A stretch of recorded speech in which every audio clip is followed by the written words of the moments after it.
All right. It just feels dark in here for some reason. Is that like, I don't know, weird. I mean, it's pretty gloomy out right now, so, which I'm liking because it keeps it cooler. I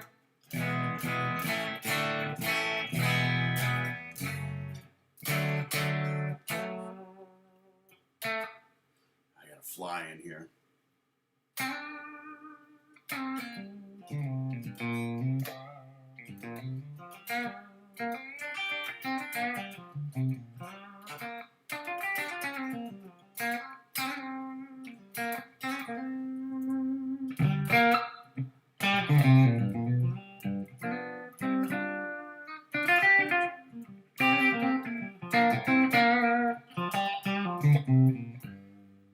Come on, fly, go to the window.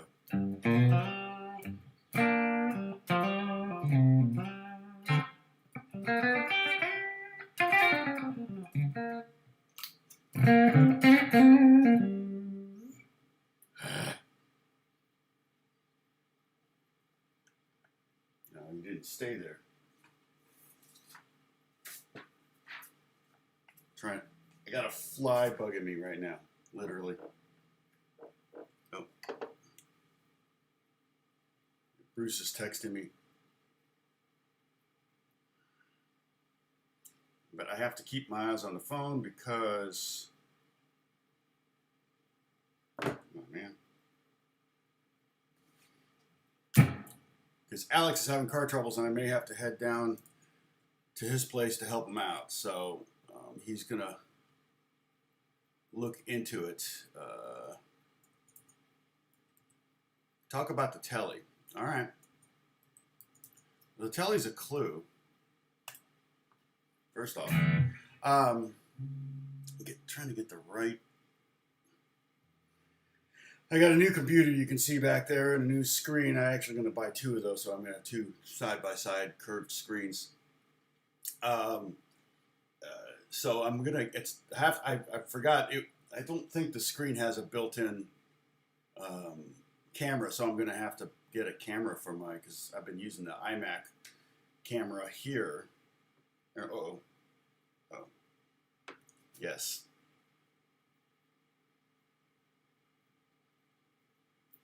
Hold on a second.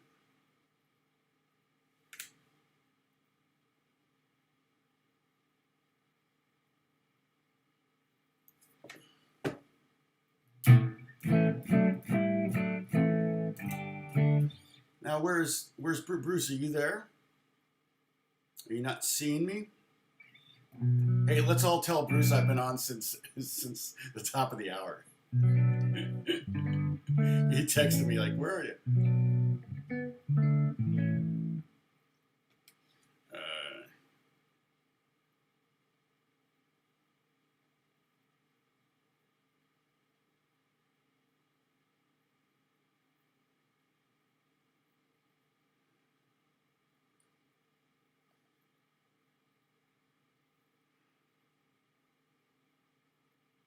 Shoot. Okay, I may have to go.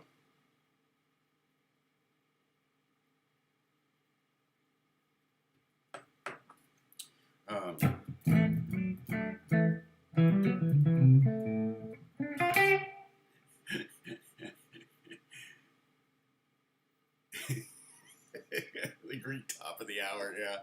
I have a feeling I know what that means.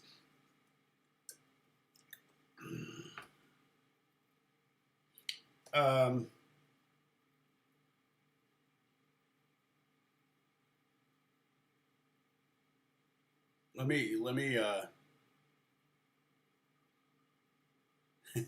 hey TBT USA, I may have to push this. Are you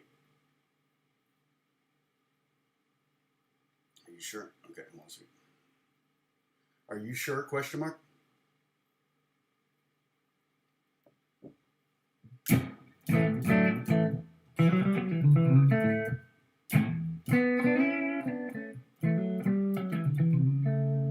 All right, he said he can wait.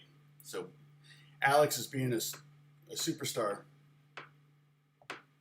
Yeah, hold on a second. This fly is driving me crazy. It's like, dude, seriously. I don't have any food on me. Where is he? We had a spider that one time, and then remember it disappeared. I'm like, where's the spider? All right. I need... Okay, so Alex says he's fine. All right, he may jump on. We'll see. Let me get my... hold on.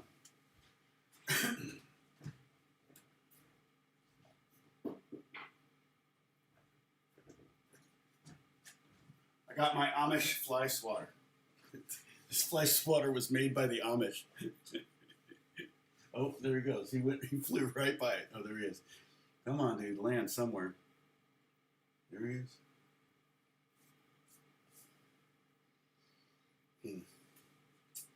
All right, let's see if I can get... Well, the telly's a clue. I have one clue I could give you that would probably end it real quick. Oh, there he is. Ah. Dang it.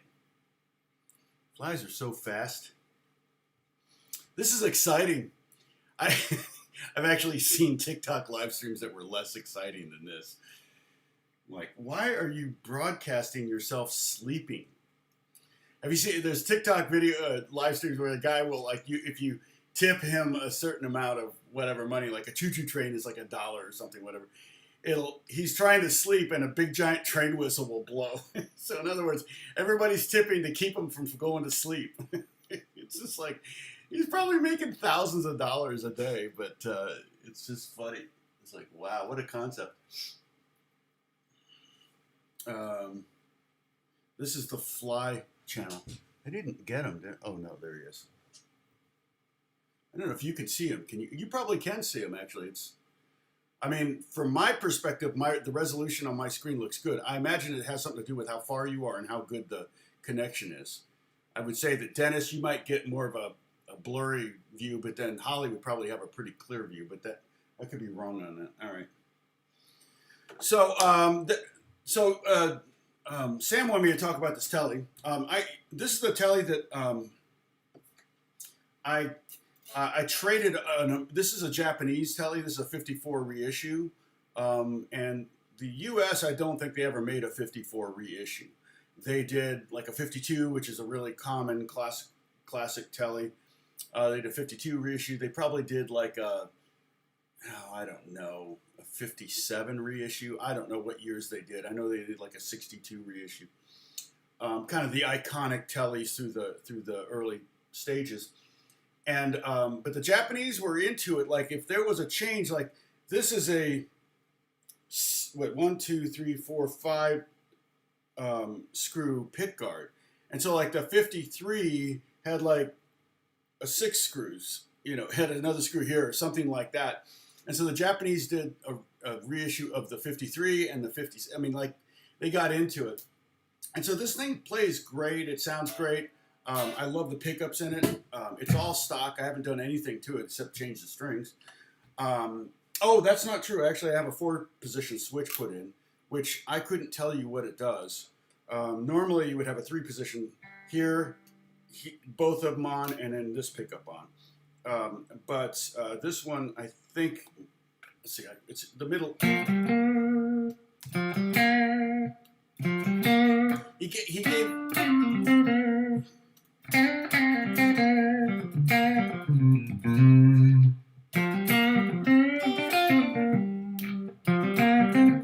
I generally just use the 1 and 4 position, though. I usually either use one pickup or the other. This is the neck pickup is a what's called a lipstick. Both are single coil. They tend to be noisy. If I had gain on here, you'd probably hear some buzz. Hey, Kato, what's going on? That's true. Thanks, AJ. You're right. It's not about force. It's about speed. The Amish fly swatter is bona fide. I got it on Amazon. I was just like, it was like I could get a fly swatter for $1 or $20, and I just went, I'll get the $20 fly swatter. I just thought it was kind of cool that it was made by the Amish. I'm like, how are they selling these on Amazon? So probably a third party is involved somewhere. And so this, I remember going to Guitar Center and seeing this Telecaster, and Beth bought it for me for my birthday. And it was a kind of a wine red American Standard Telecaster. The thing about it was really, it had a maple fretboard, but it was really kind of jazzy sounding.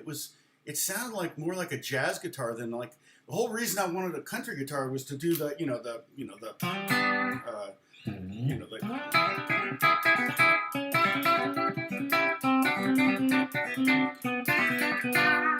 the whole country thing, yeah,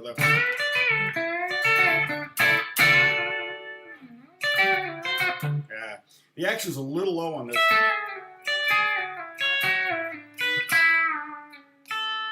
To be doing a lot of the double bends and everything, but I wanted that twangy sound. So this one had a lot more twangy sound, and the friend of mine actually became a friend later, but he owned this store in Hollywood and used guitar store, and he totally was like, yeah, I'll take an American guitar for a Japanese guitar any day. So we traded even Steven. Hey, Freebird, good to see you. How to play Happy Birthday. Well, one of the things about Happy Birthday,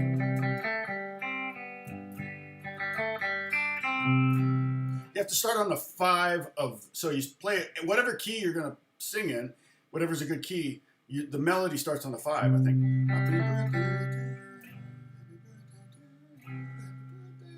and it starts on the 5 chord. So that's what throws people off.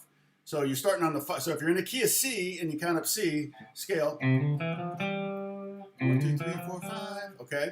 Anybody taking guesses? I haven't given you any clues yet. Okay. We have not done this artist yet.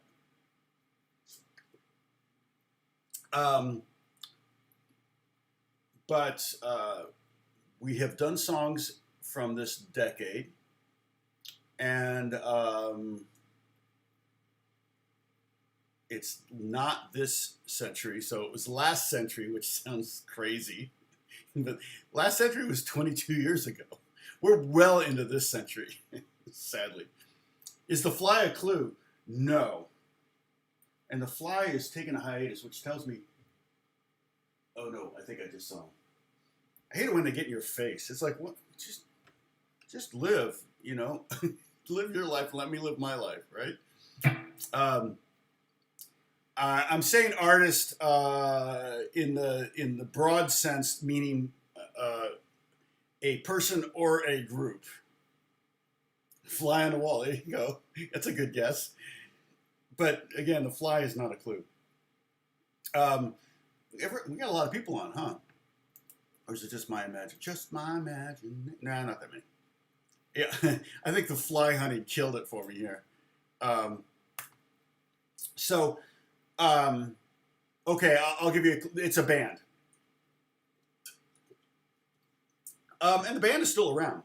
That's a big clue, in my opinion. Of course, I know the answer. So, okay, I'm going to move a little faster on this because the sooner I'm done, the sooner I can go help Alex get with his car problem. So it's family has to take priority. Hey Joseph, good to see you. How you feeling? You doing good? Yeah, you have a Squire version of this guitar. Yeah, Tellys are great. I mean, the thing about Tellys is they're not like Tellys were out before Stratocasters. Stratocasters, it was kind of like they made it a little bit bigger body and then they rounded everything off so it's more comfortable. And Tellys were just kind of slabs of wood with strings on them. And, there's no whammy bar or anything, so the strings go right through the body, which kind of, I think, helps a little bit with sustain to not have a tremolo. Just a tone and a volume, and a string tree down there. The strings go pretty much straight across, which is nice. You can bend, you can bend behind the nut, which is kind of fun. Okay, so I'm going to speed this thing along, all right? This will give you the clue you need. I just cut my string off.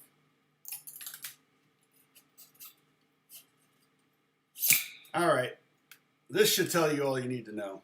Somebody's gonna guess the band now.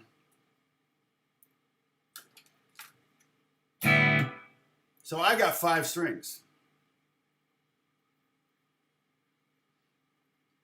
And this is mystery song number 18. And Sam is saying hi to everybody. And then I'm going to finish this out.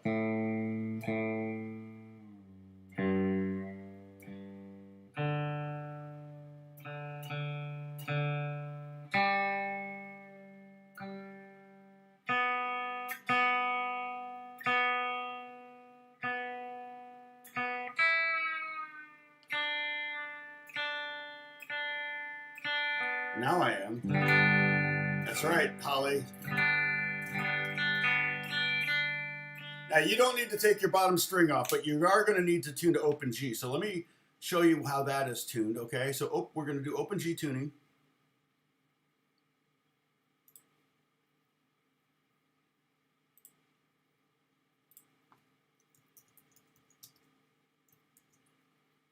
All right, let me just make this a reasonable size here.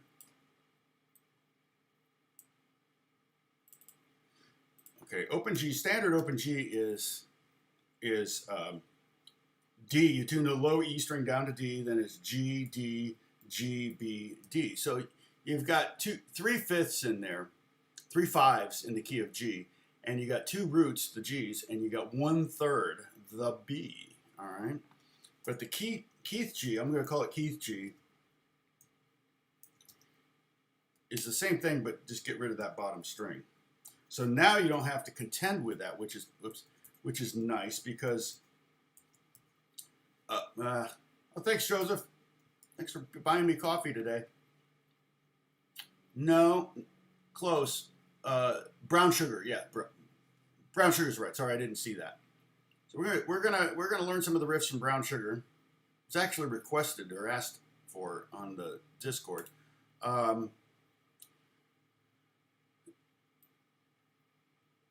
So we'll put this here, and the mystery song is, let me change this. Brown Sugar. Yeah, Bruce, I as soon as I was ready to go, I got a phone call from someone I had to answer the phone call for. So.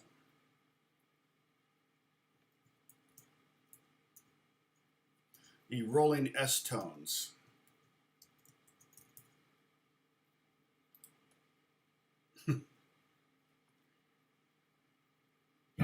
Yeah, a lot of times Keith Richard played without a bottom string. So actually, I have my Dan Electro almost for 10 years. I had it tuned that way. It also makes it easier. It makes it easier for slide.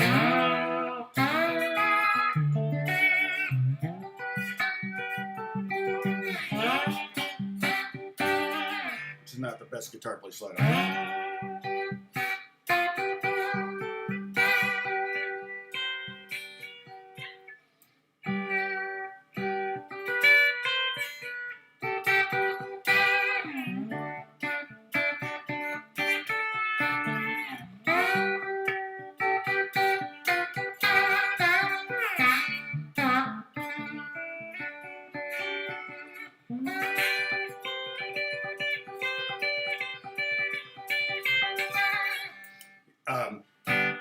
The action's a little too low to play slide on it. So the first thing you're going to want to do is get an open G tuning. Okay. The way I have it is I have the, if you go tune the E string down to D, I'm not going to play it at all. It's not going to come into play at all in the song. Then the A string, you tune it down a whole step to G. And then the next 3 strings you already have in the standard open tuning E, A, D, G, B, E. You've already got a G major triad in that standard tuning. So you won't change these three strings at all. D, G, B, they're the same. And then the E string, you're going to tune down to D. So you end up with this G, D, G, B, D. All right?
I mean, it's a lot easier just to be drunk and play without that low E string on there. You know, it's like.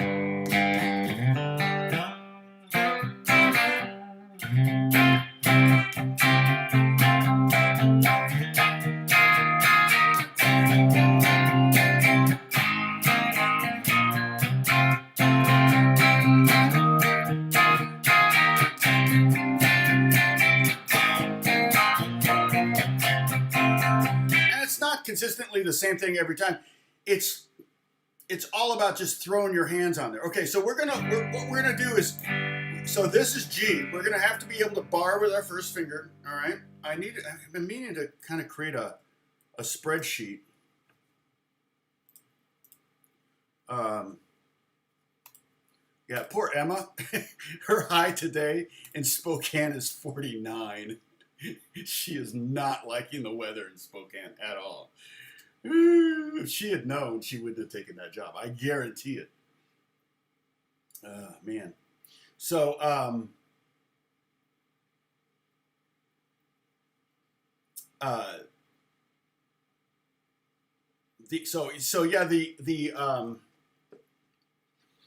what you're gonna want to learn. I'm going to show you the chords you need to know. But I'll show you all of the chords. So that's G, and then if you go to 12th fret and bar all 5 strings. And if you got the 6th string still on, and I'm totally fine. You don't have to take the 6th string off, okay? You can loosen it and kind of drape it behind, like the nut and things like that, so it's out of your way. I've done that before too. But if you play at the 12th fret, you've got a G major chord as well, okay? So we got 2 Gs. I'm gonna kind of use both of them. We're definitely gonna use this one at the beginning. And then we're gonna use just a select, about half of the chords. But he uses a lot. There is no rhyme or reason. This song's in the key of G, but it goes all over the place. There's a lot of notes that don't make like musical sense in a diatonic way, and you can backwards analyze a Stones tune and go, oh well, they did the flat major 6 with a blah blah blah, and it's like Keith isn't thinking about any of that. Keith is going, well, this sounds good. Well, this sounds good. This sounds bluesy, and that's what Keith's doing. And I'm not. I don't know that for a fact, but I don't think that Keith Richards is a theory genius or a theory hound of any kind. And that's not a dig. That's just, you can't criticize someone who has a 60-year career and is a millionaire from playing the guitar, like a millionaire hundreds of times over from playing the guitar. I can't. There's absolutely no way to criticize the guy. Okay, so standard open G would have a bottom string, but Keith's G generally is just going to be 5 strings. All right, and that kind of makes things easier. You can kind of, again, it's like you can play drunk. And I mean, what I mean by that is, I mean, you don't really need to concern yourself with that bottom string, muting it because it's not there. That's what makes it difficult to do some of Keith's licks with the 6-string guitar, because it just, you have to accommodate something where he's just got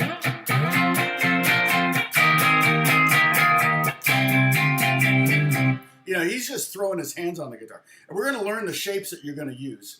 We're going to come up with a new kind of chord naming scheme to kind of notate this. I didn't do tab on this. We had a thing here last night at the house, so I didn't get to start working on this until like 11 or midnight last night. So, oh, thanks, Dennis, putting up the command sips. Oh yes, 55. Yes, like I said, Emma's just not digging it. And it's not like she lived somewhere hot, before. Joplin, Missouri wasn't one. So, but the okay. So what I've got is this. I've got this diagram that I did of. Let's see. Is this it? Yeah. Okay.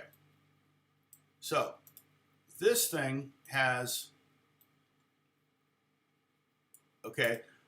This has all of the chords in the first 12 frets. All right. Let me, let's see. Let me drag this into,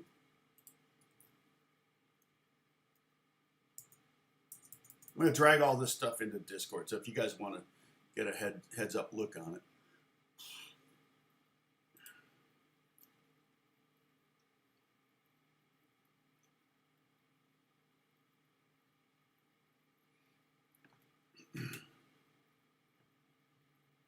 Okay, so if you go to the Discord, I need to pin the Discord thing, sorry. You're like, what Discord?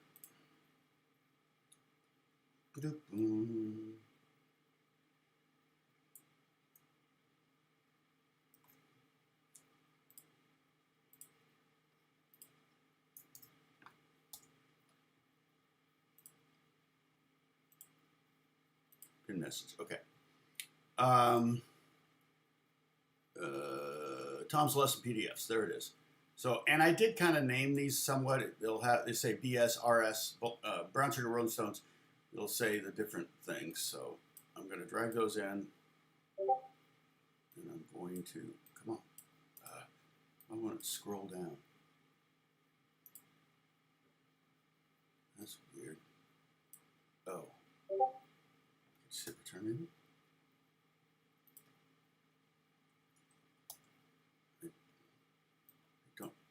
I don't understand.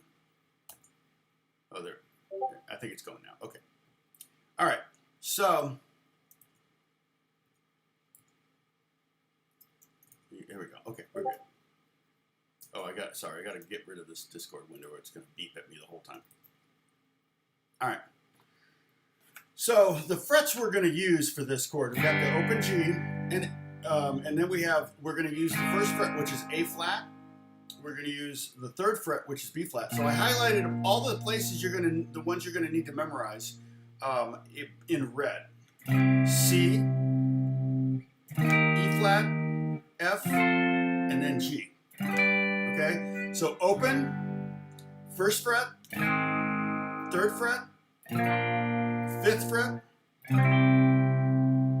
8th fret, 10th fret, and 12th fret. We're going to do it again. Open, G, A flat. I want you to know them by the names. Okay, so this is an A flat. So this is an A flat because we tuned down. Remember, this string's tuned down a whole step. So this is G, this is A flat, or G sharp, but I'm gonna call it A flat.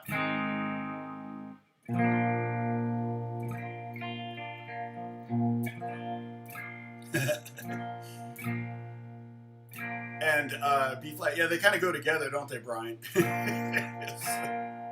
B flat, C, E flat.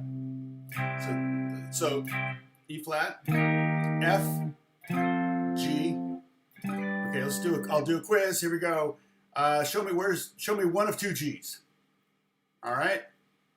There's one. How about C? Where's C? You're cheating because you got the chart right there. E flat, A flat, B flat, F, E flat, G, C, B flat, F, C, E flat. Okay, so those are the chord shapes, those are the positions we're going to need to know for this. All right, the other thing we're going to want to know is this thing, okay? And you're going to look at this and you're going to go, what the heck, Tom? All right, so there's your bar. You see that line, that black line going across the strings, and notice it's going across only 5 strings. I did make a 6-string guitar there, so you are going to not play. Either you can take that string off or just don't play it, or you can even loosen it up and kind of pull it over the nut so it's out of the way. It's gonna probably come into play up here a little bit because you might be able to pull it to the edge of the neck or something. I've done that before. And if you've got like bad, nasty frets that have like hooks on them, you might actually be able to put the string underneath the fret. I had that happen one time when I slipped and like moved the string in it. It didn't come back. It was like, where's my? Oh, it's here. Boom! And I had to click it to get it over the fret that it hooked itself on. So.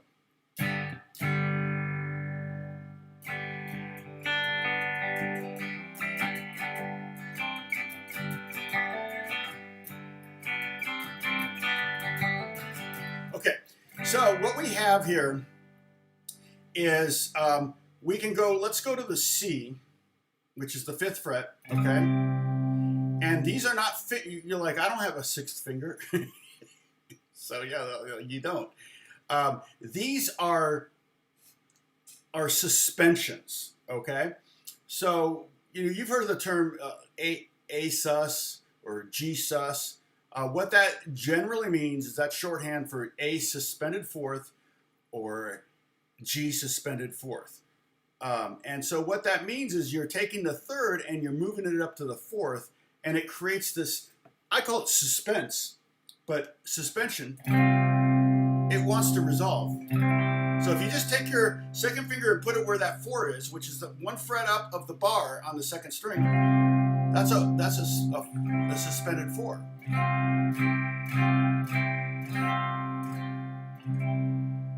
All right? And Keith uses that in this song. He uses it on the B flat chord. He goes B sus B4 or B sus or B flat, sorry, B flat sus to B flat. The song is in the key I mean, I would consider.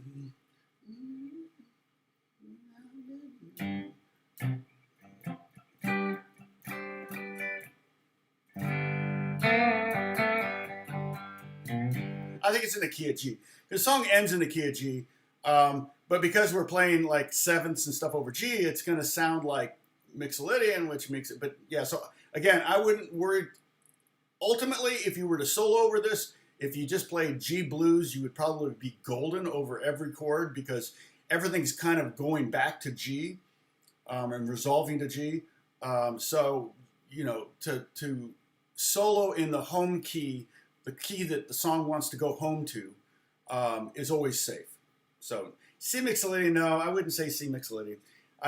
Again, Sam, this is one of those times where you don't want to overthink it, all right? Because I guarantee ding-dang to you, oh, what the heck?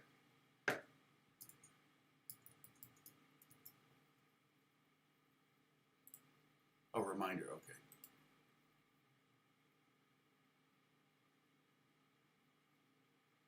Blair. Oh, Blair here.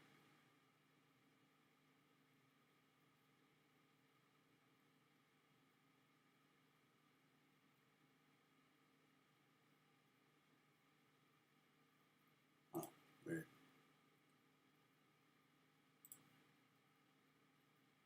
All right.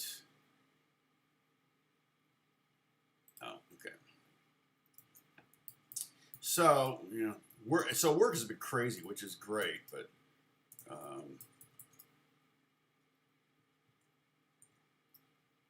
all right.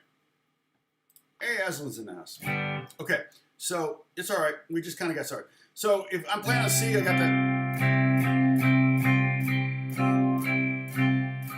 Okay, that would be. I'm going to show you the notation I use just to kind of a shorthand. And then if we wanted to do the sus2, just do that. Add your third finger up 2 frets on the 3rd string. Okay. So, and then just go down a string to get the 6. But there's also combinations where he does 4 and 6. That's a really common one. That's how it starts out. He's doing, and I'm going to call it a 4/6, like G4/6. And so you'll see that in a second. But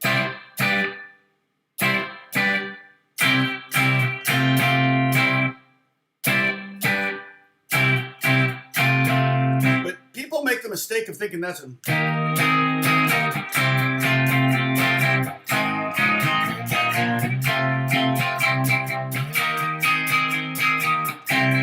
that's all he's doing. Well, that's not all he's doing. He's actually a lot more interesting and smarter than that.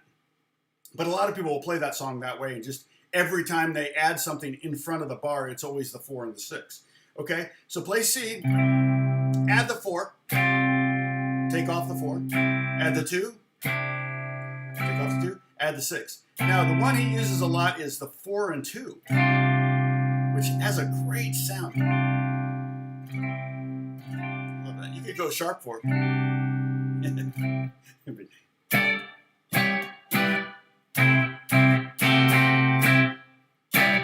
Lydian Stones.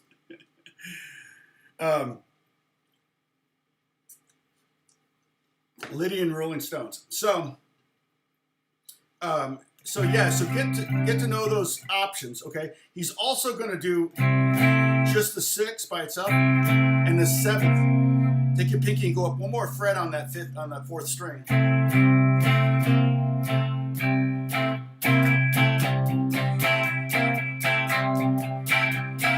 And that's like classic rock and roll 1956, 1957, Chuck Berry, which of course probably the biggest influence on Keith Richards was probably Chuck Berry. I mean, you could correct me if I'm wrong, but he was definitely one of the biggest influences on Keith. Keith idolized Chuck Berry, and that happens. That happens in the verse, what I'll call the verse. But anyway, okay. So we got the chart. I'm going to minimize this, bring it down a little bit, because I'm going to need this space up here for that. Okay, this I'm going to keep over here because that doesn't seem to be in the way anywhere. I'm going to bring in the first section.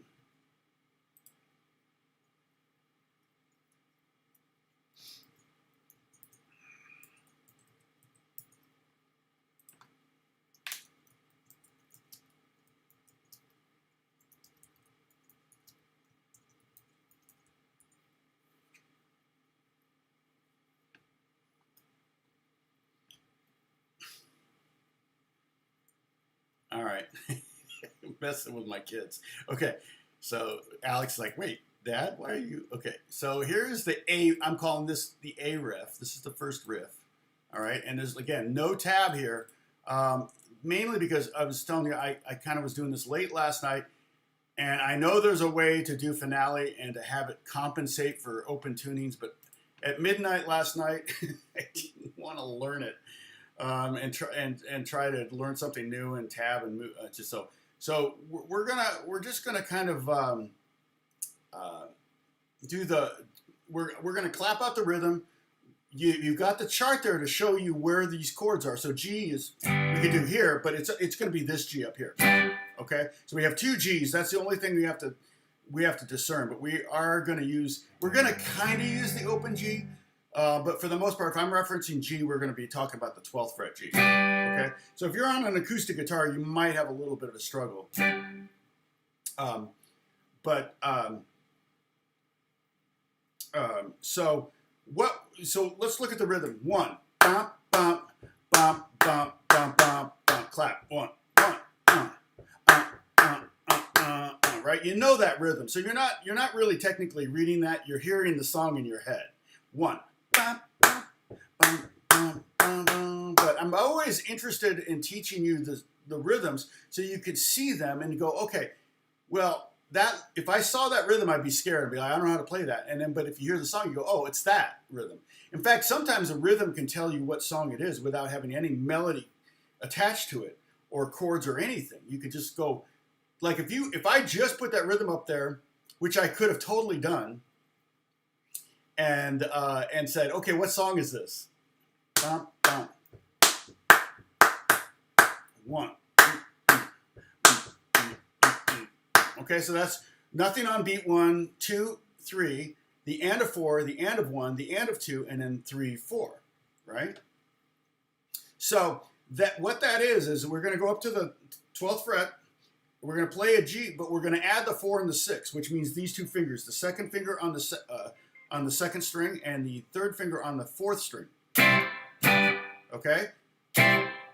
So we have G, 4, 6. Again, this is I just made this up last night. This is my own little shorthand just because I couldn't get finale to accept, I wanted them stacked because if I put sus 4, sus 6, it was like really long and I wouldn't have room for everything. And I wanted them stacked and I couldn't figure out how to do that. And I'm like, it's too late for me to learn a new thing. And so I just kind of tumbling dice, exactly. Okay, so we got...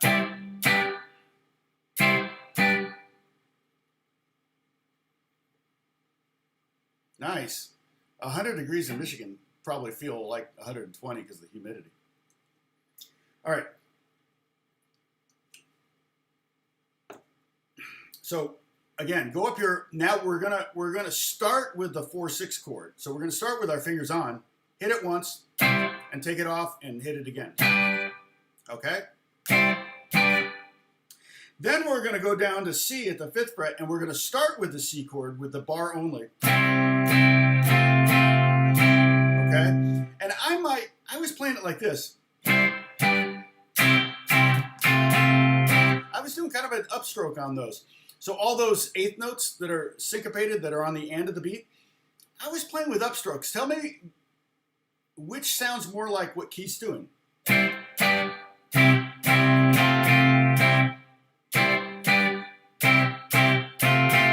It feels awkward to me to do downstrokes. I think he may be going...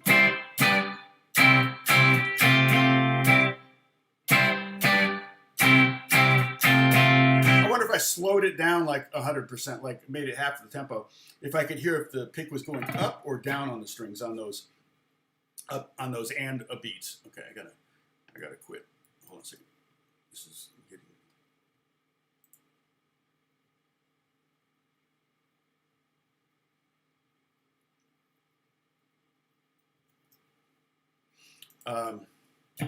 Okay, so.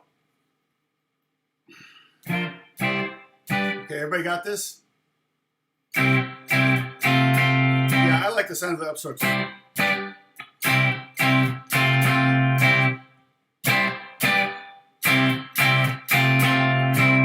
All right. And that's, so I'm calling that the A riff. It basically, the only time this occurs, I think, I've got the road map here. Hold on, so let me look at it real quick. I think oh, why is it? I got it. Why is it still showing up on mine?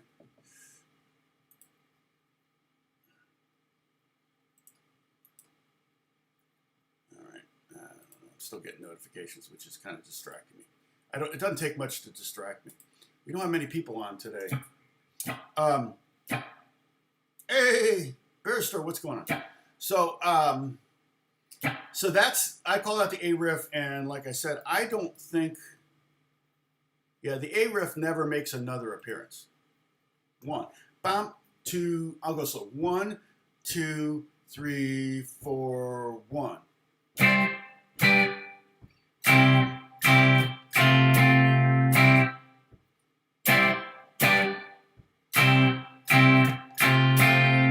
And notice I made those eighth notes just eighth notes. I didn't tie them.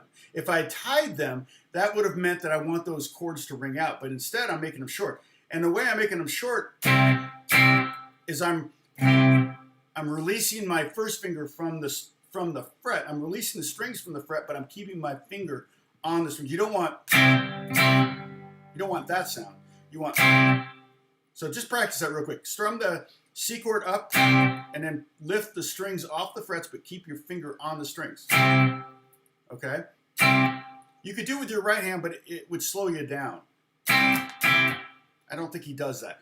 Again, you got to imagine like being all coked up and really drunk too at the same time, and then getting on stage in front of 100,000 people and playing this song. It's got to be something you can play and not really ever have to think about. It's got to be an automatic kind of thing, and I think that is kind of where Keith was when he often played this. A friend of mine told me he was, the keyboard player. First day on the gig, first day rehearsal, they had a keyboard player and he showed up and he was playing Rhodes or something. You know, the top of a Rhodes is kind of curved, and one of the roadies came along and put this big giant bowl of cocaine on the Rhodes, and he's playing and he's really getting into it, and he's like looking at this cocaine. He's like, "Oh man, that's a lot of coke," and he's playing, and the bowl of coke is starting to slide off of this Rhodes, but he doesn't want to stop playing to grab the coke because he's like, this is his first day on the gig, and he didn't want to make a bad impression. So he's playing it, he's playing really hard, getting it because it's rock and roll, and he's playing, and the cocaine goes, because it's rock and roll, cocaine slides off and shatters and goes everywhere on the floor. And he's like, oh my gosh, that was like $100,000 in cocaine right there or something, I don't know. And the guy's like, oh, okay, don't worry about it. And they the roadie brings out another bowl and puts it on a table this time. It was like, oh my gosh. And that would have been back in the day. That would have been 80s. Okay, so that's because those are short. So you're going to want to, but those are long. And that last chord you could go short too. I could have made it an eighth note with a rest, but a quarter note's fine because you have a break before you go. Then that's a nice thing about this riff is you have a gap to get you. You've got a whole quarter note, really technically two quarter notes because you can make that short. You got all that time from the end of beat 4 to the beginning of beat 2. It's almost 2 whole beats. And then the same thing's true when you're going from the G to the C. You got about a beat and a half to get from this. Okay? Hopefully that makes sense. So, let's see. The bass E string. Since you're house sitting, that's true. So I took off the low E string on my telly. That was the big clue. My Elixir strings, I took it off. It was a brand new set, but that's all right. I've got lots of E strings because I tend to break the top 3 more than I tend to ever break the bottom 3. So I got tons of low E strings sitting around. But Keith will play with 5 strings instead of 6 usually, especially when he's doing songs like this. So.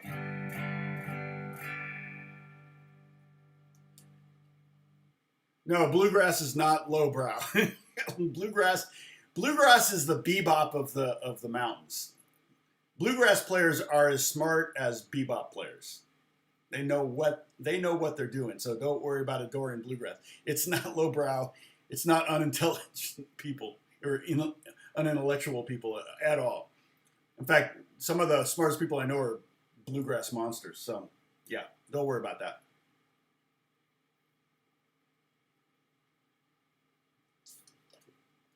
Yeah, and this song, I don't know about the intro. Sometimes he goes like that. Again, this is he's gonna random. I could tab this out every chord, and it would be so confusing. The idea is to get here's what Keith. Okay. You get that down, and then you can kind of play with it a little bit. And so now this is the intro. It only does this 4 times. You never do it again. But even in those 4 times, there's variations. So if you go from different live performance, he probably does it 50 different ways. So that's the A section. I'm gonna get rid of this. I'm just because I don't want too much crap on here. So I'm gonna remove, and we're gonna get to the more complex. Oh, okay, wait. Here's what I need. The B riff. Okay, this one is the really fun one to play, but it's gonna be hard to get down. All right, so it's much more elaborate.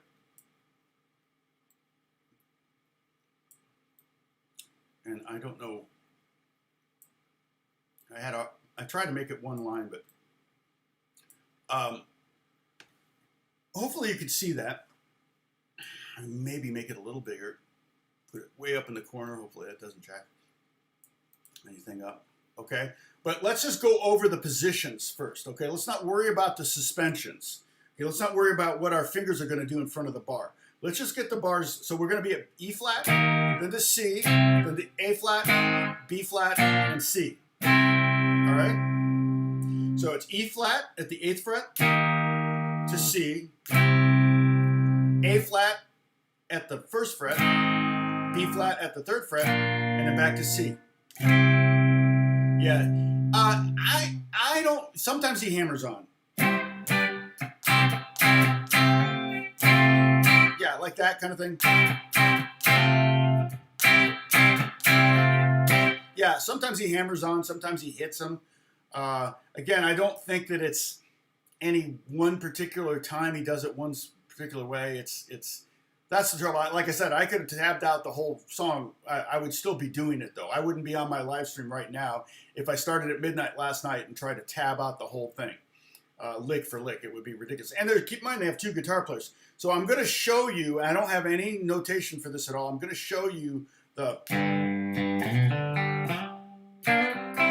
going to show you that, but that's actually, I think, played by the other guitar player. Dang it, not Brian Jones. That's why I can only think Brian Jones. Shoot, Brian. Didn't he have Brian too? Didn't they have 2 Brians? Anyway, Steve Jordan's playing drums with him now, which is cool. Man, Steve Jordan's got the best pocket. Such a good East Coast drummer. So let's get this. We're gonna get to rhythm in a second. Let's just get the chord shapes again, or the chords. So we have the E flat to C, and then A flat at the 1st, 3rd fret for B flat, and then 5th fret for C. So we're 8th fret, 5, 1, 3, and 5. All right. Now the rhythm on this 1, 2, 3, 4. Bum, bum, bum, bum, bum, bum, bum, bum, bum, bum, bum, bum, bum, bum. Now again, if I didn't have any notation on there, just the rhythm, and I did that for you, you might be able to go, oh, that's brown sugar. You might 1, 2, 3, 4.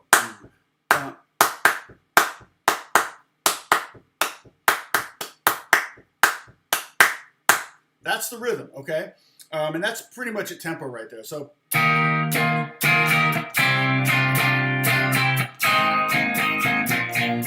that's the, and it goes to the 5 and the 6 and the 4. So he's mixing up the suspensions. He's just in this one riff, he's doing the 2/4 suspension.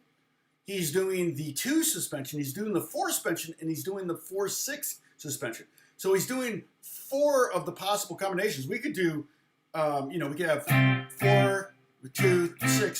There's we could have 2 and 4. We could have 4 and 6. We could have, he never does this, but 6 and 2. We could have all 3 of them. So there's, what's that? 1, 2, 3, 4, 5, 6, 7 different possible combinations of these suspensions. He's doing 4 of them in this riff. And so we're going to take it real slow. You get this riff down. This is the riff. I think it's under the sax solo, right? Oh, wait, I need this. Yeah, The B riff is 2 times at the top, 1 time after the first chorus, and then 4 times for the sax solo. All right. So I wonder if I can't really do that. I gotta keep my phone handy. Let's see here. All right. So.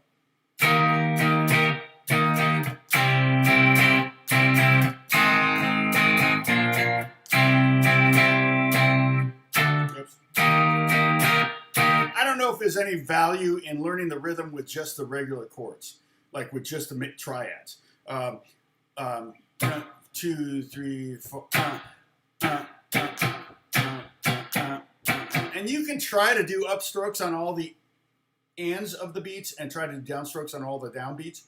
So that would start out with an up, down, down, up, down, down, up, down, up, down, up, down, down, up, you know, like that. You can totally, if you want to practice trying that rhythm, you know, reading the rhythm. I know that's pretty syncopated rhythm, and it doesn't repeat itself.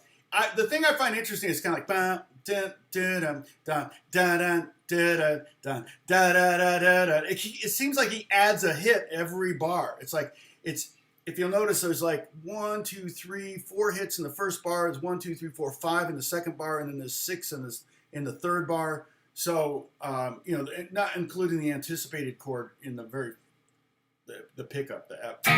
Okay, so let's go over these susses first. Okay, I'm not going to worry about the rhythm on it. Let's go to the sus.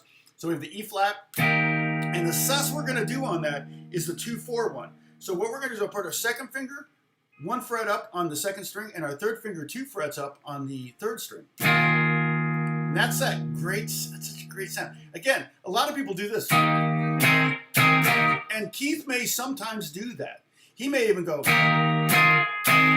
like that, where he changes between the two, even on the same beat, or something like that. But when you listen to the song, the original recording is it's a great sound. Okay, so again, we're playing E flat, and then we're playing what I'm calling, again, this is just my made-up notation for this lesson. All right, so this is not something you can go and use it in your music note. I mean, you could totally use it for your music notation for yourself, but for anyone else, they're going to be like, "What's a E flat 24? What the heck is that?" You know, I'm like, I really was like, how do I note this? I guess I could have put a comma in there, but I was trying to keep them from being too big so that they wouldn't bump into other chords. That's why this ended up being 2 lines instead of 1, because it was too scrunched together. So I kind of made it 2 lines instead of 1 line of music. So again, we got E flat and then E flat 24. All right, we go to C and do the same thing. Okay, we're not doing the rhythm yet. So E flat 2 and 4, and take it off. C 2 and 4. Mick Taylor, thank you. Gosh, yeah, Mick. I think that's Mick. Okay, and Keith is just like, he's kind of got that thing going on. But maybe that lick, maybe Keith, because I feel like it's that lick. It's like, sounds like that, and that might be difficult. It might be difficult to do in standard tuning, but Mick could be in open tuning too. I don't know. All right, so hold on. Okay, yeah, I'm trying not to look at the stock market. My whole retirement's gone. You guys, I'm going to be here for the rest of my life. I wanted to retire. Not going to happen now. Okay, so we have. All right, and then we go down to the first fret. Okay, and there's our A flat, right? Now for the A flat chord, he's just going to the 2. He's only adding the 2. Okay, so he's not adding the 4, he's not adding the 6, he's just adding the 2. So I'm putting my third finger on the third string at the third fret, in this case, or 2 frets up from the bar. And he's doing that. Okay? And this we're going to practice. Okay? Now, I haven't spent a lot of time practicing this. That's why I keep messing it up. Okay? Yeah, I know. I don't have Bitcoin, so I don't buy something I don't understand. Okay, so the next one is the B flat, and it's going to start with the 4th added, but let's play the B flat, which is the 3rd fret, just bar. And then if you add the 2nd finger on the 2nd fret,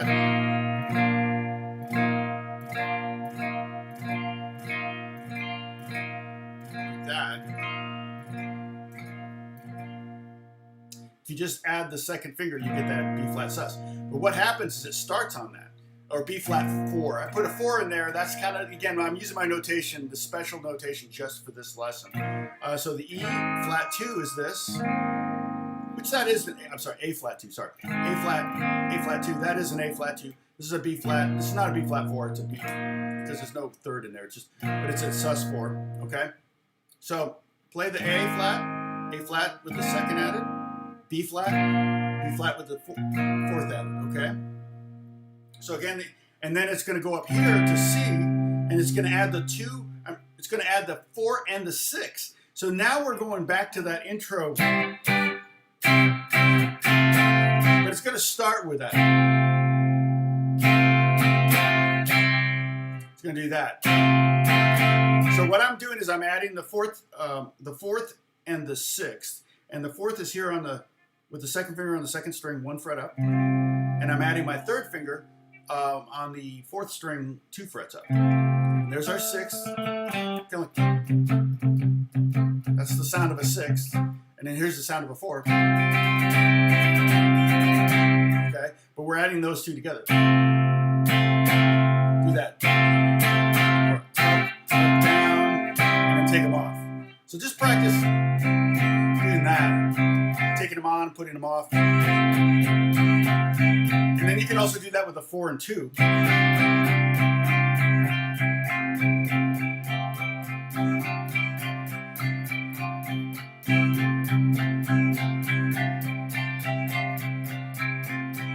So you can, in fact, doing that will help you notice the difference of the two sounds, the two different types of suspensions, okay? I think my fly is, now that I've mentioned it, it'll probably start bugging me again. I think he's probably sitting in the window, enjoying the sun. Again, just so if you're just joining us, I did indeed take the bottom string off. Okay, so I have no low E string, and I'm tuned in the Keith Richards G tuning, which is G, D, G, B, D.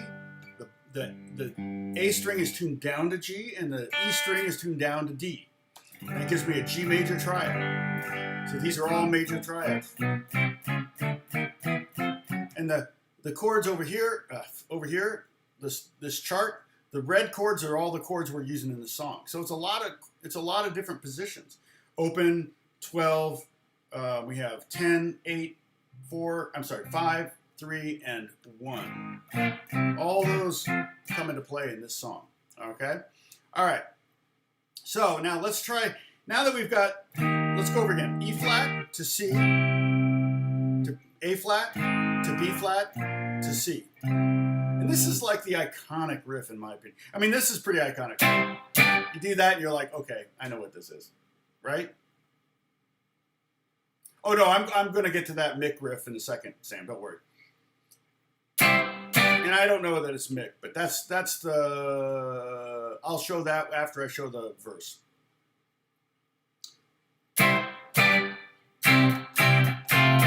That's the A section. I mean, the first riff, A riff, the intro. And again, it only does that at the beginning of the song. Only time that happens. Okay. To me, this is really the iconic. Let's see.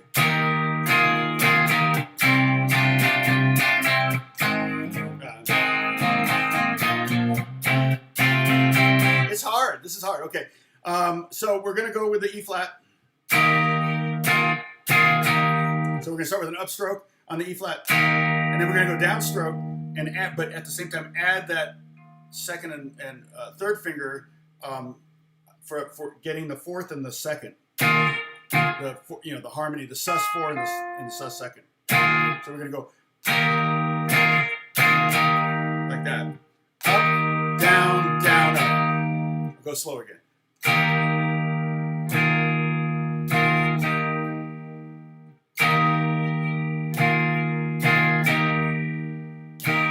Up.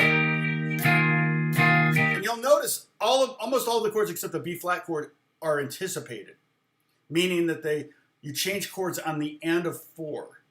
And so when you do that, for one thing, I think what Keith is almost hearing with this riff is a horn section. And I've actually heard this done by a horn section.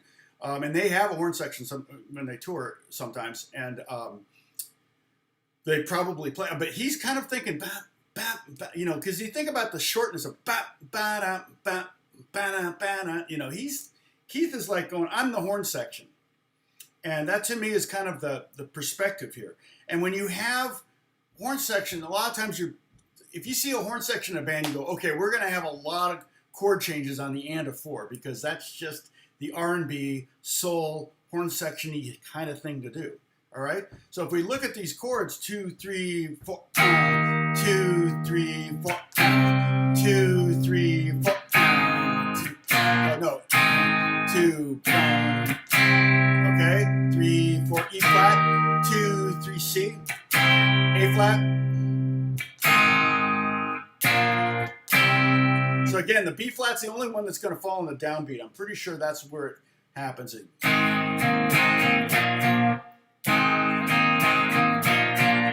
And so that we're going to have to practice. We're going to do a snippet. We're going to snip it, and that's going to be a perfect snippet to practice. All right. I'm going to call you all my snippets. Yeah, I don't know how many we have on. What do we have? Yeah, 26. That's not bad. All right.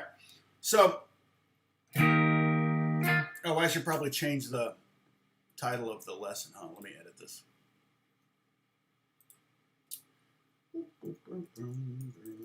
Sure.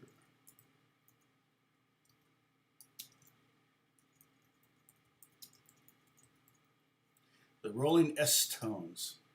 All right. So,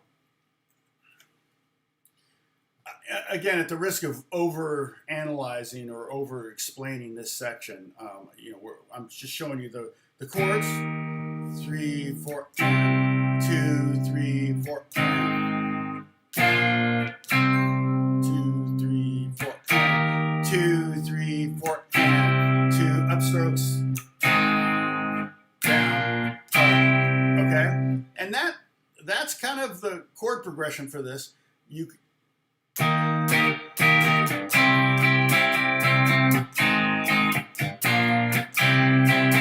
hear the song in that without any of the susses added, any of the suspensions over here added, okay? These are the suspensions over here.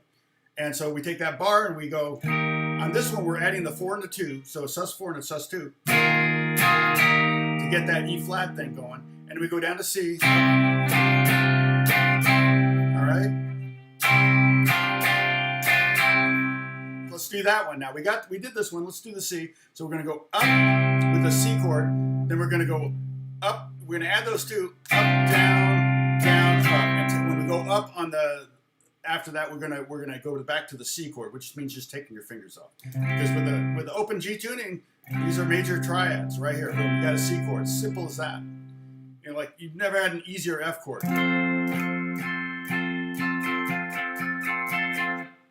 Yes, major and sus chords. So again, so my nomenclature there is the E flat. When I say 2-4, E flat 24, I want you to add the 2 and 4, which means add these two notes. And then back to E flat, C. Add the 2 and 4, which are these two notes. You can reference those here with this chart. The 2-4, which ones are those? Oh, the 4-6, which two are those? Okay. Sometimes it's just going to be 2, sometimes it's just going to be 4. So that's what we're getting ready to come to. Okay, so here we got up. All right, on the E flat, go down to the C. Up, and then up, down, down, up. Okay, up, down. I'll slow it down.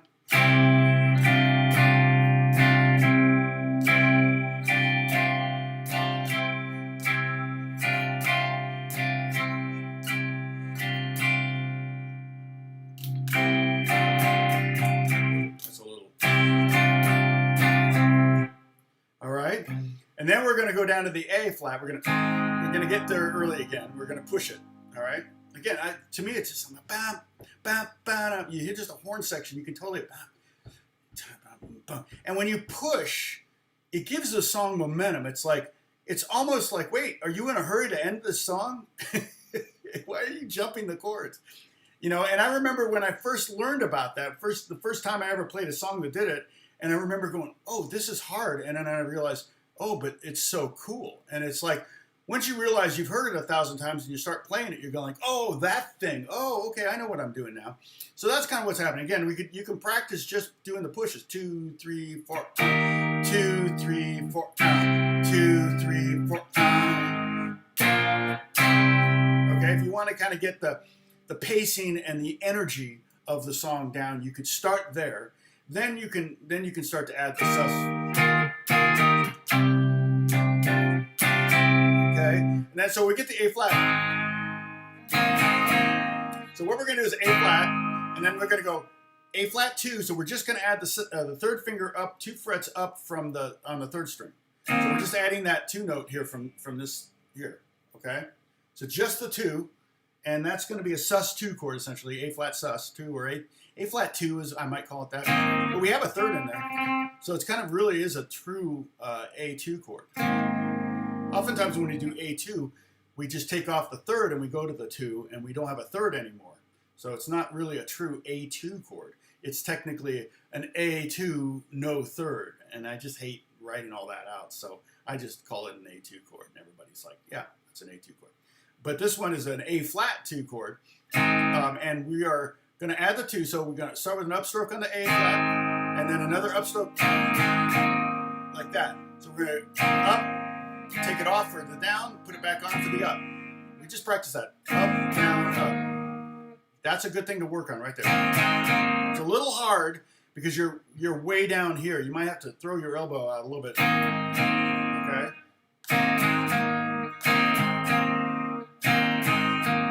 And then what's going to happen is we're going to go to the B flat up 2 frets, and we're going to add the sus4.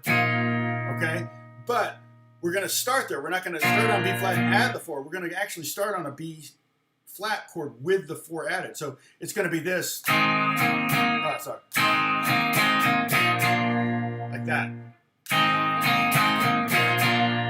And that's I'm pretty sure that's what he did there. I mean, I listened to it many, many times over. We had the guitar tuned up and everything. Yeah, trumpet. I think when I saw the Stones live, I saw them in '88. I think it was a Steel Wheels tour. And yeah, I think they had a sax player. I mean, they had a sax player. I think they had a horn section. Yeah, I'm pretty sure they had a horn section. It was a crazy show because it was Living Colour, then Guns N' Roses, and then the Rolling Stones, the Rolling S-Tones. And the night before, Axl Rose had quit Guns N' Roses, so we weren't sure if there was going to be Guns N' Roses with or without Axl Rose, but he showed up. And it was an interesting show. That was a great show. It was the loudest show I've ever been to. I was so deaf after that. In fact, it was my right ear because we were at the LA Coliseum.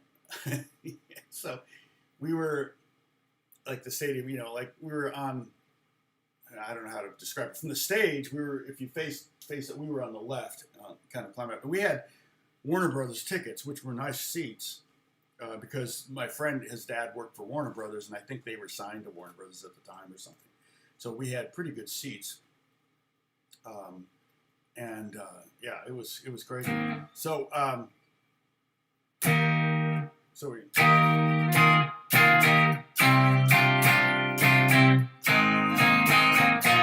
Okay, so let's work on that.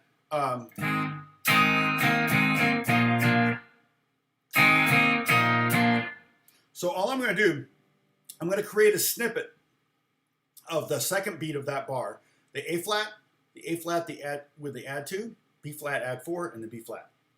And what that looks like is this. Here's the A flat.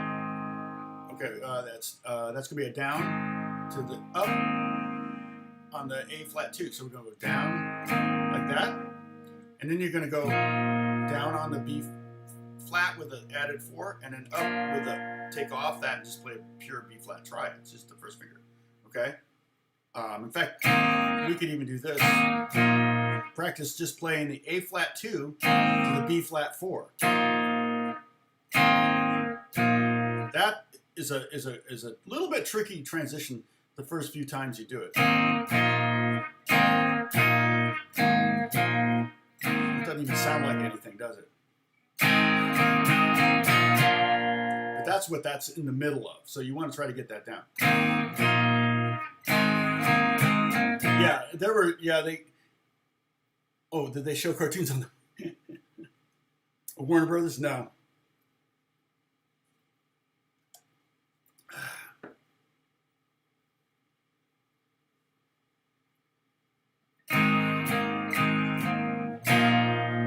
So we can just get A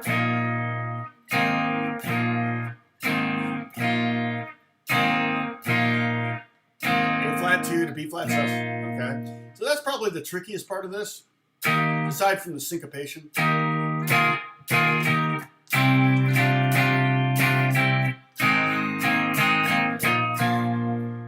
then you're going to go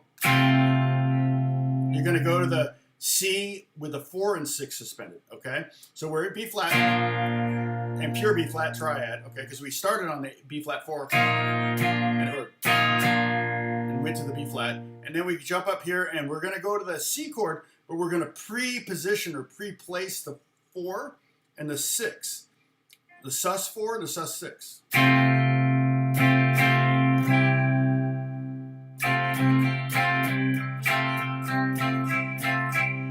So we got that. So you're going to do that. You're going to hit it 3 times. You go up, up, down to C. Okay? And then you're going to go back to A.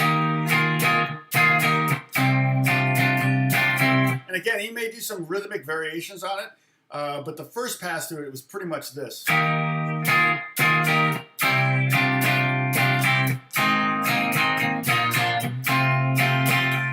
I love that, going to that sus. It kind of implies kind of an F chord or an F2 chord. To the C chord. Kind of an A.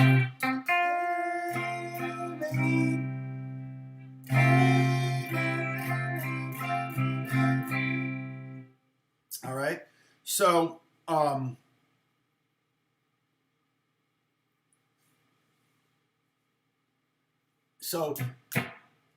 okay, so that's the B section, and that's probably the most common. And I guarantee you, there's 1,000 lessons on YouTube, probably far better than this. But this is what we do. But this is the B section. It's probably the hardest section. All right, but I'm going to go ahead and get rid of this now. All right. Move, and I'm going to bring up the next section, which is the verse. So now we're finally getting to the verse. We're an hour in, over an hour in, and we're just getting the verse. But it gets a little bit easier now. It's kind of more of a standard, and this looks a little complex, but and this one I didn't use the nomenclature, but basically it's just rock and roll. Okay, this is the Johnny B. Good kind of vibe. It's the Chuck Berry influence here, okay? So basically what we're going to do is we're going to play, the chords are C to F, C, B flat, C, all right? And it's just, you can just drive it, well, pretty much, you can go all downstrokes on this one, okay? So it's not as, with the down upstroke thing going on with the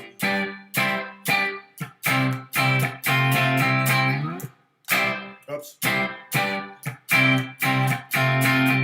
You know, it's kind of this swingy kind of strummy vibe. But when we get into the verse, it's like, you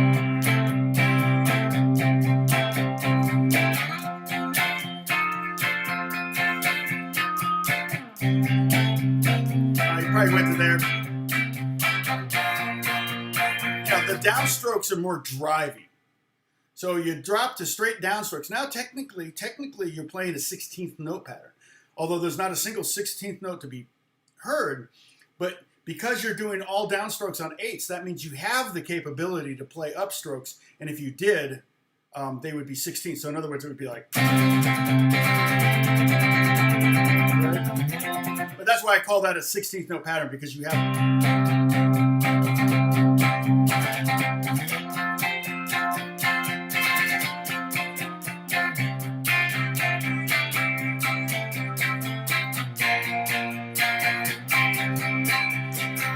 Now, I think it's pretty straight ahead rock and roll here. So we're going to play the C chord, and we're going to do like 2 hits of the C, and then we're going to add the 6. Okay, so the 6 from this.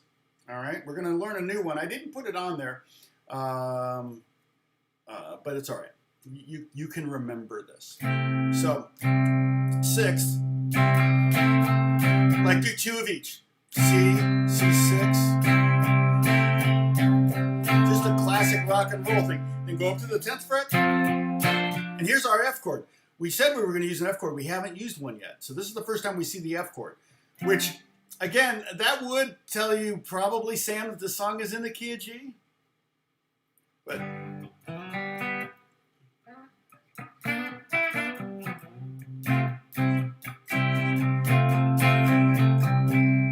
you know, it could be C. I don't know.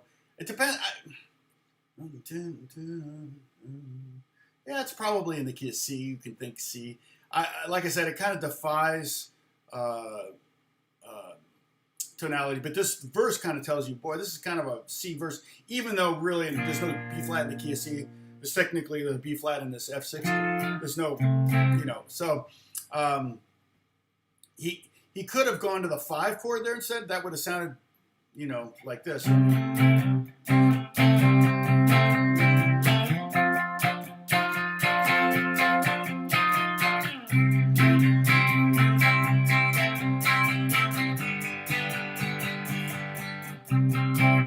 Would have sounded totally different. That actually might sound a little bit more Chuck Berry, but that one just sounds bluesy and also R&B sounding.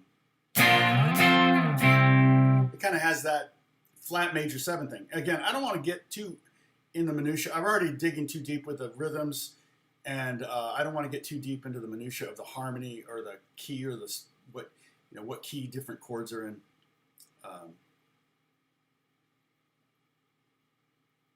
Oh, Tim Pierce did this one. Do I have it? Do I have it right? So we're gonna get. So the verses are just like.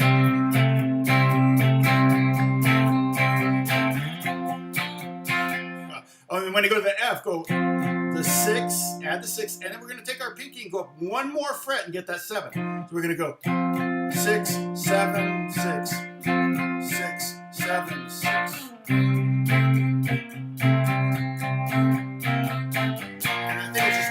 B flat.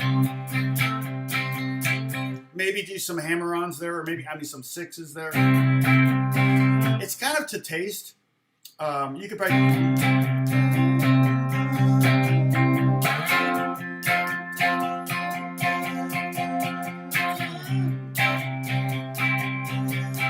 Just do pure triads.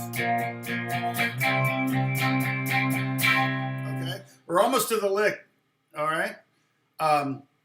Sam, so we're almost there. So it's you know, pretty standard rock and roll there. All right. Okay. So now I didn't tab out the riff. I don't even have anything for it. I'm just going to show it to you. So maybe mark this. We're let's see. We're how far in? We're an hour and 24 minutes in. Oh my gosh, has it been that long already? Okay, so we're an hour and 24 minutes in, and I'm going to show you the G riff, okay? So we're just going to hit that open G string, which is the 5th string open. If you don't have a 6th string on there, it's really easy to hit that thing. And you can hit a couple strings of it. All right? So all I'm doing is you can pick a finger up. You know, whatever finger is the most... Use your 1st finger, maybe your 2nd finger, or even your 3rd finger to do these slides. But he's going hit the low E, then hit it again, and then slide basically from the 2nd fret to the 4th fret. Okay, so you're sliding from the A to the B, which is going from the second to the third. So you're playing the third of the chord. So now it's not that bluesy or country sounding. It's pretty standard there. And this is kind of the riff how I hear it. So I'm doing that, and then you hit the next 2 strings open, which are D and G. So you're just basically playing a G major triad. Oops. It's a little bass backwards because you're not expecting G to be there. You know, you're expecting to have G down here and all that. And then what you do is you follow that up. You slide it up to the G note on the D string, which is you start from maybe the 3rd fret from the F and slide up to G. Let everything ring out as much as nasty. If you accidentally hit that B string, it's not harming anything.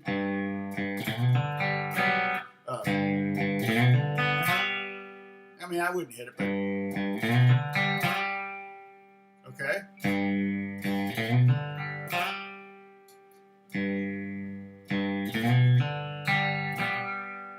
That's what I'm hearing.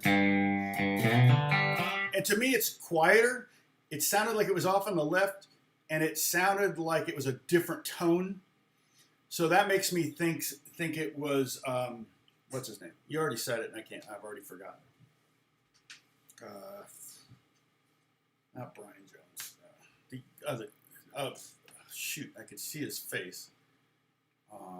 Anyway, you'll fill it in. You'll fill in the blank.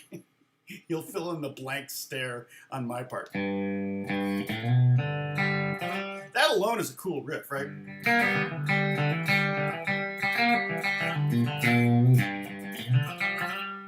You know, you can find all sorts of uses for that. This next riff is very cool and also very, very Chuck Berry. Very Berry. It's very Berry. The very Berry riff. Okay, so we came out of that. I mean, you can slide from the 2nd fret. Oops. It's hard to tell where they start a slide.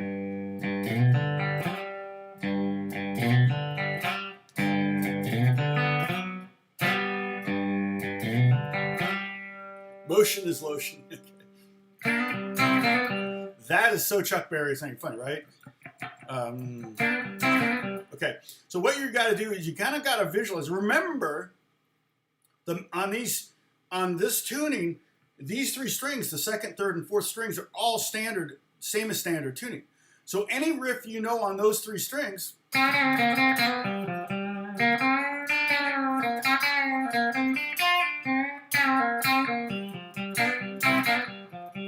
don't change. You don't have to relearn them for this tuning, as long as you stay on those 3 strings. As soon as you stray, that Chuck Berry thing isn't there. It's a 7th instead of a root.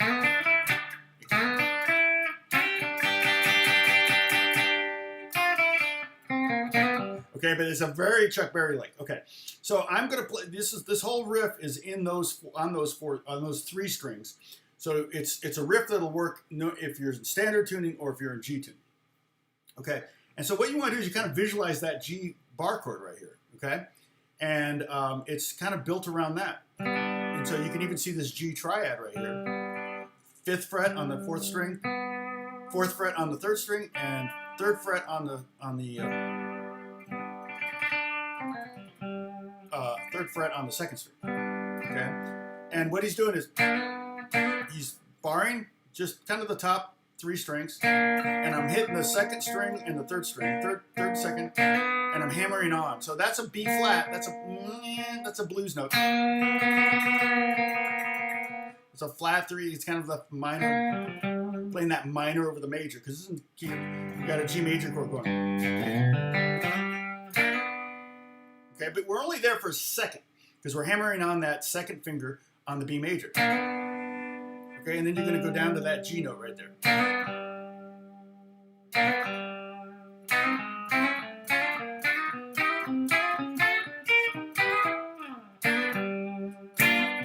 And it doesn't matter if you hit that 1st string, it's just going to create a 7th. It's not a bad thing. But I'm trying not to. I'm really just trying to get those 2 strings. In fact, I can even bar those 2 strings and still mute the first string. Okay, so try that. First finger, get those 2 notes, hammer on the 3rd string, 1 fret up, and then play the 4th string, 5th fret with your 3rd finger. 4th string, 5th fret, 3rd finger. Or your 3rd finger on the 4th string at the 5th fret. Or the 4th string with your 3rd finger on the 5th fret. It's just like, guitar is stupid. There's a quote, guitar is stupid. Okay? And then we're going to lay down the 3rd finger and get those same 2 strings, the 2nd and 3rd string that we got for the hammer-on here, for the little bluesy thing. We're going to get those same 2 strings, and we're going to do, essentially what we're doing over the G chord is we're doing this is a 4th, suspended 4th, and this is a suspended 6th. And then we're going to go back to that. So it's kind of what I'm hearing. You can even go to the open G string if you want. And then it's...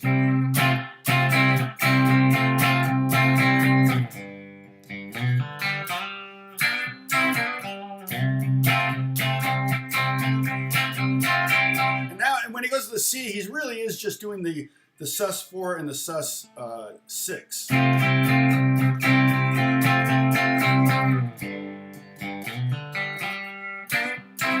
Okay, so again, we're here.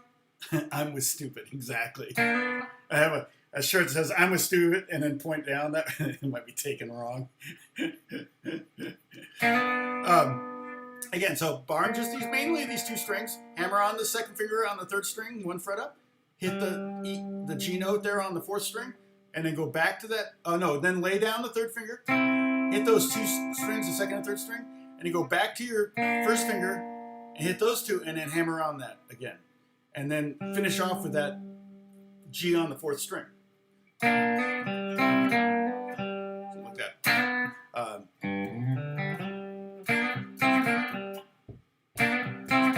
It's kind of a, you could almost hear like a horn section playing that also, or an organist. It's you know, it's a very,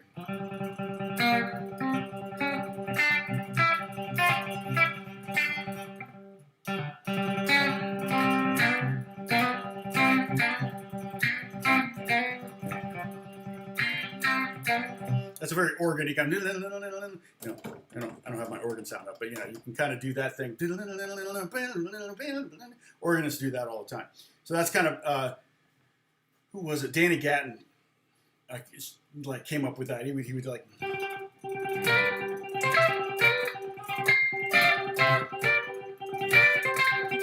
It's hard to do.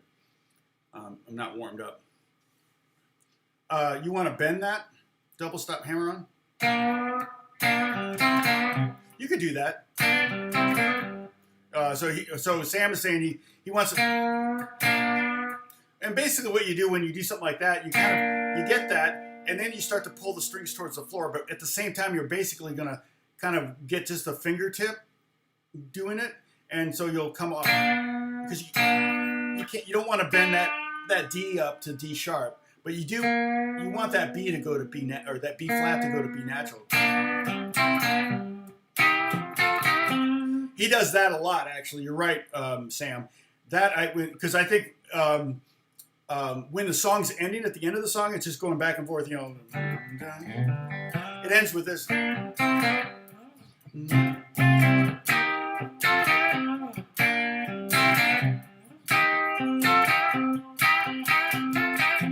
Kind of doing that kind of thing, which is again super duper Chuck. It's very Barry.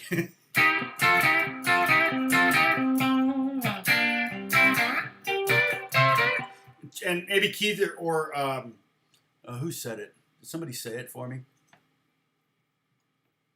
Poor guy. He's totally getting forgotten. Well, I know somebody said it earlier, but.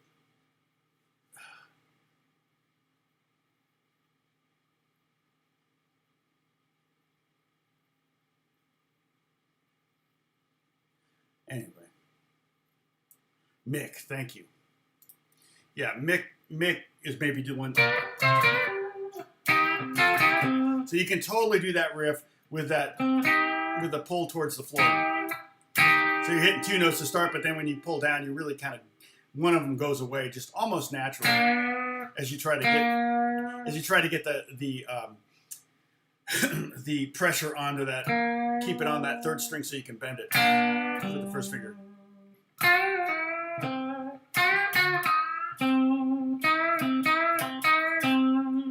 See, I'm bending with my first finger. So I'm going from E flat to E.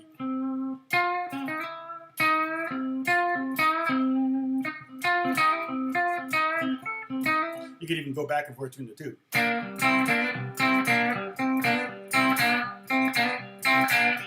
That's kind of cool.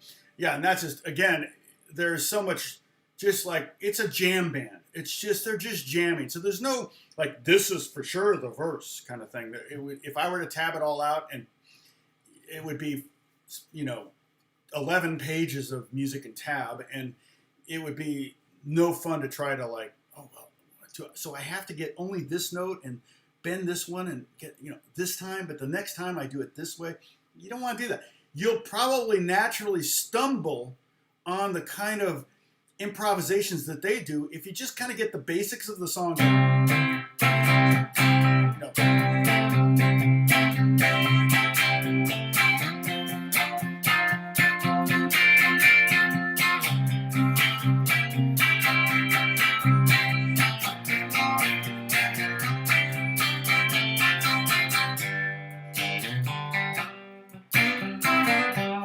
Okay, so that, yeah, thanks.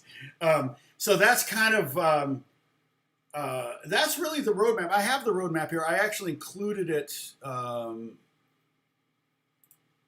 This is it, right? Yeah. So I have this. All right. So I can put this on top of the, there. We don't need that right now. So the A riff, which was, oh, I can drag those all on back on. But the A riff was the one that's like, but you'll notice it only does the A riff once. I mean, 4 times, but it only appears once. All right? The other thing,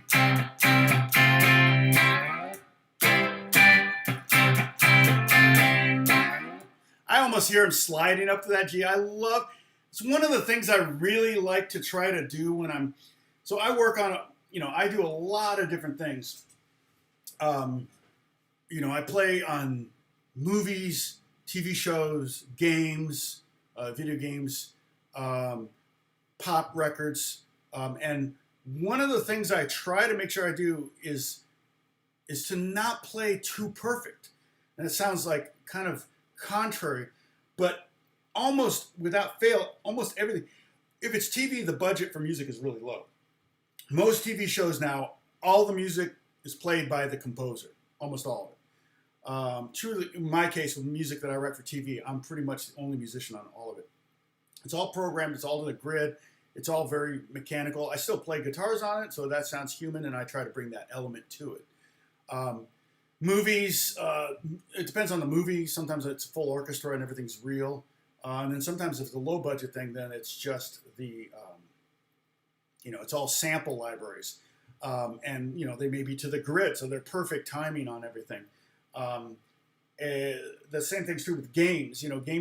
Some games have a big budget and they'll spend a month at, like the Star Wars game, spend a month with the London Philharmonic at Abbey Road Studio 1 recording, 700 minutes of music or some crazy amount like that. And that may be, that, and if I'm playing along with something like that, then, I might want to be more locked to perfect. But same thing when I'm writing pop hooks. If there's going to be anything else on there, it's going to be beats that are going to be quantized. It's going to be a synth bass and synth lines or whatever. Everything's good. Even the vocals will be auto-tuned, and so I try to make sure there's a lot of this kind of squeaks are all good because it makes it sound real. And there's, guitar sample libraries that have squeaks. Like if you go down, way down on the keyboard, that's, oh, here's a squeak sound, here's a different squeak sound, here's a different one, or slide, and you can kind of put those things in there, but if it's the same squeak sound every time, it sounds like the same squeak sound every time. And then we go to the G to C riff, okay? And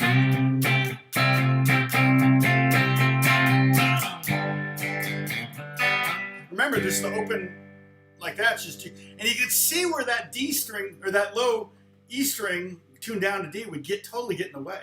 Some people will tune the E string up to G. I'm not going to tell you to do that because I don't want you to break a string or break anything on the guitar. But some people will have a double G down there, which is kind of cool. You could totally get rid of that or get away with that, and it would create an interesting. Some people will tune the B, the A string up to B and the E string up to G, and that would be kind of a dobro, like a dobro tuning. But you wouldn't do it for this because then you've got to like accommodate. Now the sus4 is going to have to also include a note down here, and you're not going to want to do that.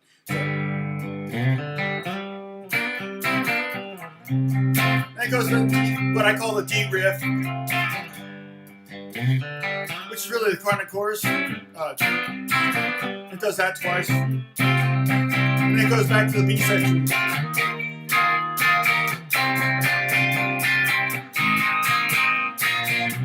Just one time.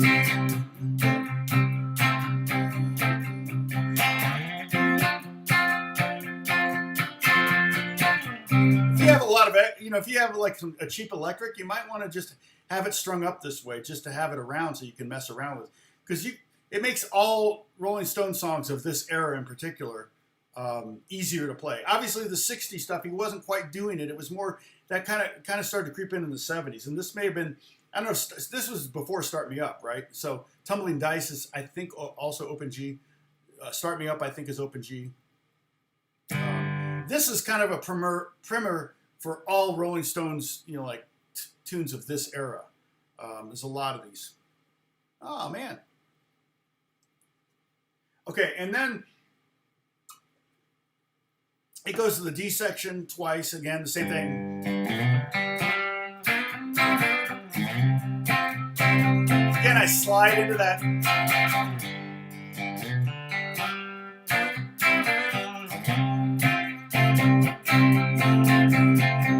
Then it's going to go to the B section, the best part. The B section for the sax solo is going to do this 4 times. There's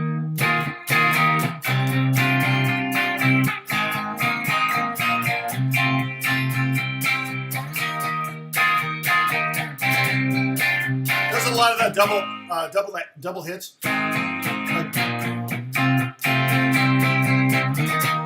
Like that.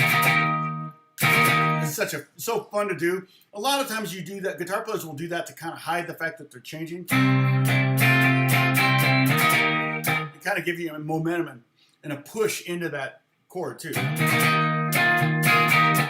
Let's see.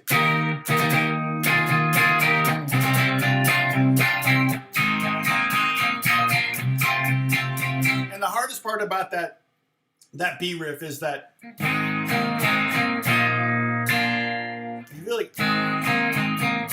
have to be really intentional about that. Get into that chord there. Yes. Tom Strahle and the S tones. Exactly. Yeah, I kind of dialed up a little bit of a Rolling Stone tone. I mean, mostly clean. With some spring reverb, a little bit of plate reverb, with Fender Twin, basically is what I'm playing. Okay, so and then it goes back to the D, which is what. Okay.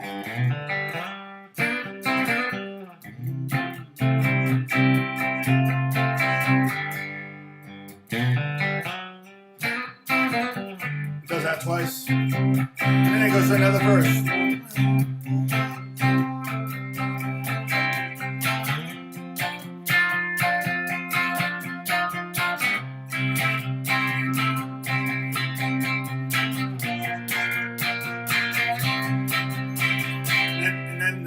D riff, and you can also just go,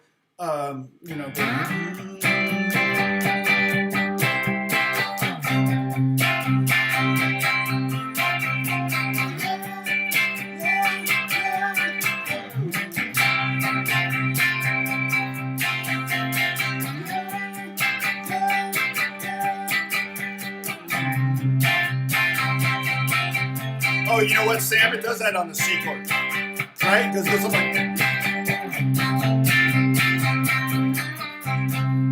right? It does end on the C chord, I think. It does something like that, right? I didn't get that far.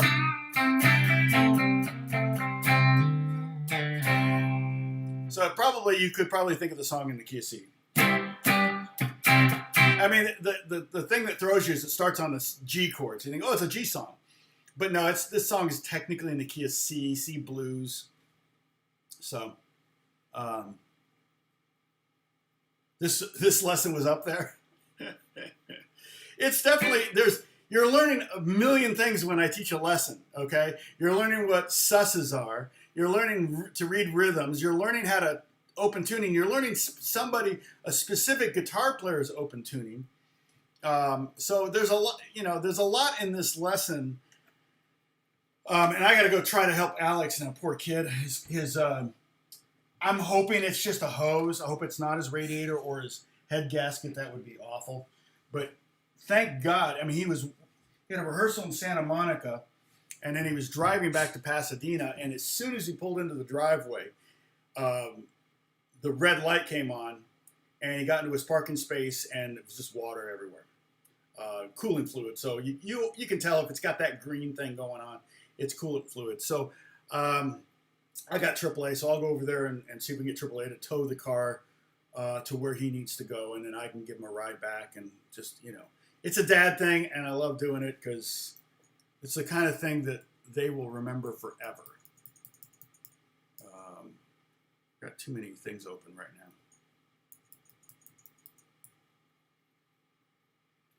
now. Anyway, so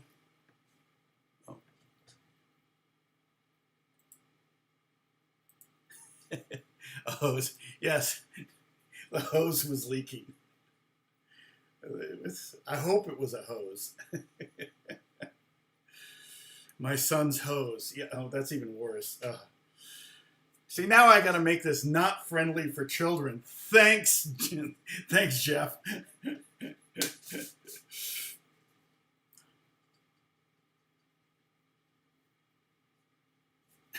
Oh, that's right. I've heard that quote from Keith saying that. I've heard that. Yep. I've heard that. The Strones.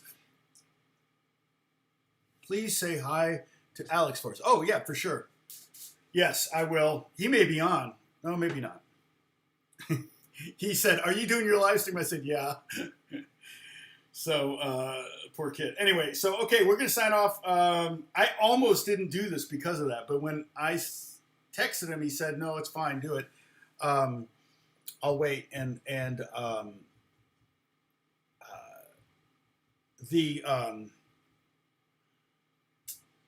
Oh, sorry, my brain just shut off. Oh, yeah. So, so next week, hopefully we'll be scheduled. I've just got a busy week, and work's been really busy, which is good. And the reason I was late, Bruce, was because I got a phone call right as I was getting ready to go live, and it was about a friend's wedding. It was so funny. He said, would you play this one song? And, of course, once I agreed to it, now I'm playing 2 songs in like 45 minutes of music before. I knew that was going to happen. I thought I was doing a favor for a friend, and now I'm really doing a favor for a friend. So,